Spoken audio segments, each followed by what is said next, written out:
अगदी 100 वर्षाचं आयुष्य दिलं, मग त्यांचं आयुष्य तुम्ही आम्ही कुठं मोजू शकतो? तास काट्यामध्ये मोजू शकतो.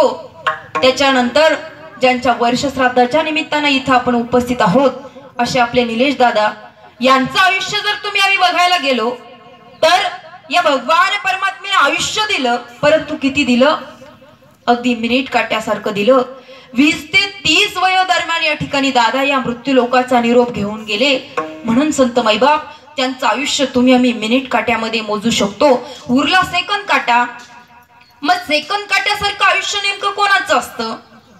आपण जर बारीक विचार केला तर एखादं नुकतंच बाळ असतं, आत्ता बाळ जन्माला आलंय, परंतु ते बाळ हे सुंदर विश्व पाहत सुद्धा नाही आणि लगेचच त्याचा अंत होत असतो. म्हणजे बाळ जन्माला आलं परंतु हे सुंदर विश्व पाहत सुद्धा नाही, भगवंत लगेचच त्याला घेऊन जात असतो. जन्माले बाळ त्याची वाट पाहे काळ, त्याची वाट पाहे काळ, त्याची वाट पाहे काळ.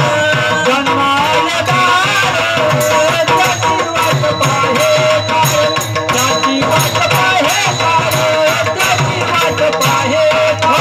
जन्माले बाळ त्याची वाट पाहे काळ, जन्माले बाळ त्याची वाट पाहे काळ, त्याची वाट पाहे काळ, त्याची वाट पाहे काळ. जन्माले बाळ त्याची वाट पाहे काळ, त्याची वाट पाहे काळ,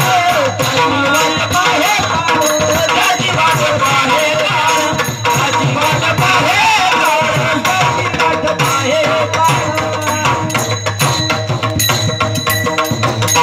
वा, अतिशय सुंदर प्रमाण. 18व्या अध्यायामध्ये अतिशय गोड वर्णन केलं.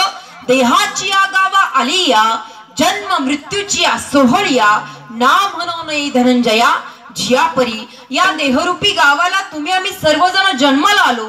मग देहरूपी गावाला येऊन नेमकं करायचंय काय?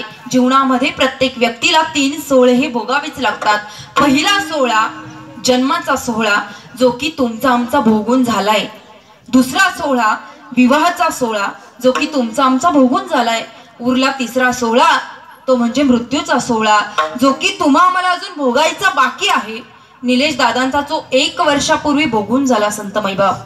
म्हणजे तुम्ही आम्ही जर एका ठिकाणी बसलेलो असलो आणि सहज आपली इच्छा झाली की अरे आपलं लग्न तर 2 दिवसावर आलंय, मला तर असं वाटतं हे लग्न करूच नाही. आई बाबांना सांगितलं बाबा मला हा विवाह मान्य नाहीये, तो विवाह त्या क्षणाला थांबून जाईल. कारण का? विवाह करायचा आहे किंवा नाही ते तुमच्या आमच्या हातात आहे.